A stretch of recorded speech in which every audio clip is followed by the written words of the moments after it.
Bonjour à tous et bienvenue sur IT Teacher. Aujourd'hui, on va s'attaquer à un sujet passionnant, les algorithmes de parcours de graphes.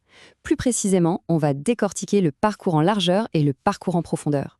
Vous allez voir, c'est fondamental pour comprendre comment on explore n'importe quel réseau, que ce soit Internet ou, pourquoi pas, un simple labyrinthe. Alors, petite question.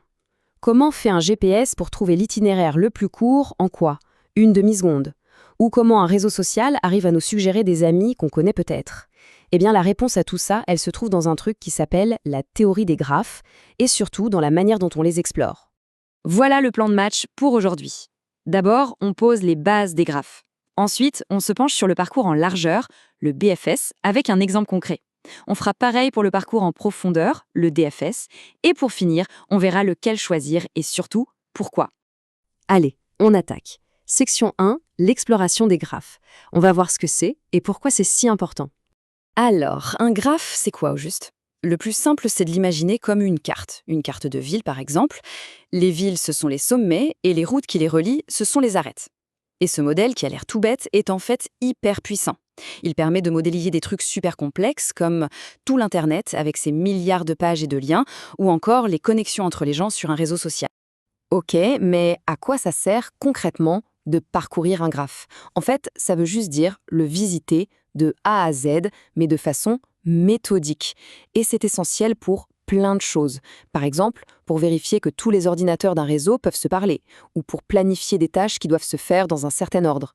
Et évidemment, pour ce qui nous intéresse le plus, trouver le meilleur chemin entre un point A et un point B. Bon, maintenant qu'on a les bases, passons au premier algorithme. Section 2, le parcours en largeur, qu'on appelle aussi BFS. L'idée, c'est vraiment de l'imaginer comme une onde, comme quand on jette un caillou dans l'eau. Ça s'étend cercle après cercle. Le principe du BFS est super intuitif en fait. On part d'un point de départ, étape 1, on visite tous ses voisins directs, étape 2, on visite les voisins de ses voisins, et ainsi de suite. On explore vraiment couche par couche en s'élargissant de plus en plus, exactement comme les vagues créées par notre caillou. Mais comment l'algorithme fait pour s'organiser et ne pas se perdre? Il utilise une structure de données toute simple, une file. Pensez vraiment à une file d'attente au supermarché. Le premier qui arrive est le premier qui passe. En anglo, on dit FIFO, First In, First Out. Et c'est grâce à cette règle toute bête que le BFS explore bien niveau par niveau, de façon super ordonnée. Allez, à cette théorie, on passe à la pratique, pour voir comment ça marche en vrai. Un petit exemple visuel, ça aide toujours. Voilà notre terrain de jeu. On va démarrer notre parcours BFS à partir du nœud numéro 2. Du coup, première chose à faire, on le met dans notre file d'attente. Pour l'instant, elle ne contient que le 2. Ok, maintenant on applique la règle. On prend le premier de la file, c'est le 2. On regarde ses voisins, on a le 1 et le 6. Parfait. On les ajoute tous les deux, l'un après l'autre, à la fin de la file. Le travail avec le nœud 2 est terminé, donc on le sort de la file. Tour suivant. Qui est en tête de file maintenant? C'est le 1. On regarde ses voisins, il y a le 2, mais attention, on l'a déjà visité, donc on l'ignore. Puis il y a le 3, qu'on n'a jamais vu, hop, on l'ajoute à la fin de la file. Le nœud 1 a fait son job, on le retire. Et on continuerait comme ça, avec le 6, puis le 3, etc., jusqu'à ce que la file soit complètement vide. Et c'est là que réside toute la puissance du BFS. Puisqu'il avance niveau par niveau, sans jamais sauter d'étape, la première fois qu'il atteint une destination, eh bien, il a forcément trouvé le chemin le plus court, en tout cas le chemin avec le moins d'arrêt. C'est sa garantie, c'est ce qui le rend si spécial. Et niveau performance, comment ça se passe? Eh bien, le BFS est super efficace. Sa complexité temporelle est ce qu'on appelle O de V plus E, où V c'est le nombre de sommets et E le nombre d'arêtes. En clair, ça veut dire que sa vitesse est juste proportionnelle à la taille du graphe. Il est rapide parce qu'il est bien pensé. Il visite chaque point et chaque chemin une seule fois. Pas de temps perdu. Ok, on a bien compris le BFS. Maintenant, on change complètement de philosophie avec le parcours en profondeur, le DFS. Si le BFS était un explorateur prudent qui avance en cercle, le DFS, lui, est un aventurier. Il choisit un chemin et il fonce, le plus loin possible, jusqu'à se retrouver bloqué.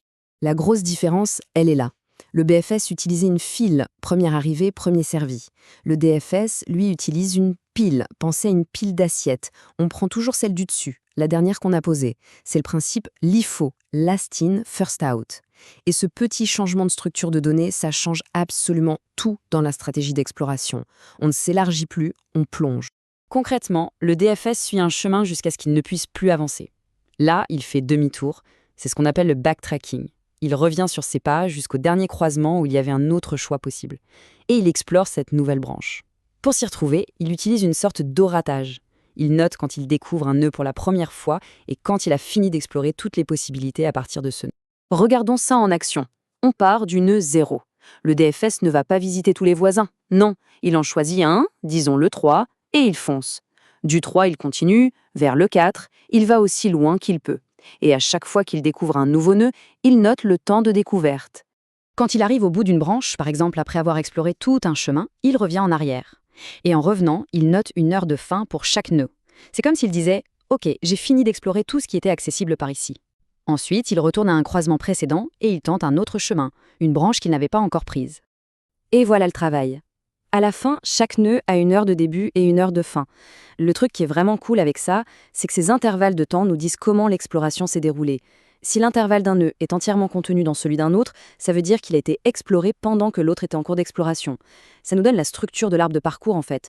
Bon, on a vu ces deux stratégies, le BFS et le DFS. Elles sont toutes les deux puissantes, mais clairement très différentes. Alors, la grande question c'est laquelle choisir ?